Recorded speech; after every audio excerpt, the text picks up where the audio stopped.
Mutton সেদ্ধ করে ছোট ছোট টুকরো করে রেখে দিয়েছি। আর কড়াইতে পেঁয়াজ, গোটা গরম মশলা দিয়ে দিলাম। এটা ভালো করে ভাজা হবে। পেঁয়াজটা যখন ভাজা ভাজা হয়ে যাবে, এরপরে আমি সেদ্ধ করে রাখা মাটনটা এর মধ্যে মিশিয়ে দেবো।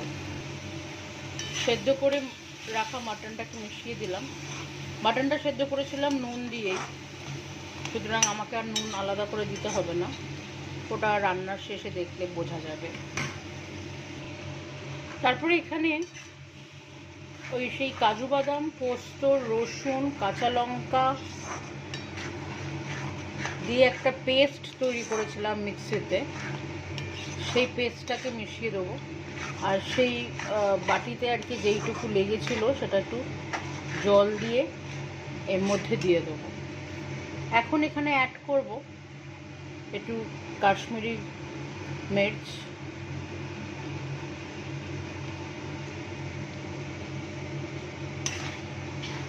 একটু রঙের জন্য। কাশ্মীরি মির্চটা ন্যাচারালি আমরা ইউজ করি কালারের জন্য, ফুড কালার তো দেওয়া যাবে না। দেখুন রঙটাই চেঞ্জ হয়ে গেছে। তারপরে অ্যাড করলাম হলুদের গুঁড়ো, লঙ্কার গুঁড়ো, ধনের গুঁড়ো, জিরের গুঁড়ো। ভালো করে মশলাটা মিশিয়ে নেব। এক হাতে ক্যামেরা ধরে এক হাতে রান্না তো একটুখানি ভিডিওটা একটু প্রবলেম হয়ে যায়, তাও আপনারা সঙ্গে থাকতে ভালো লাগে, খুব মজা হয়। এই যে আমি আপনাদের সামনে এত সুন্দর সুন্দর রান্না খুব সহজ প্রসেসে তুলে ধরছি, আপনারা যে করছেন এটাও দেখে আমার খুব ভালো লাগে। ব্যাস নামানোর আগে একটু গোলমরিচের গুঁড়ো,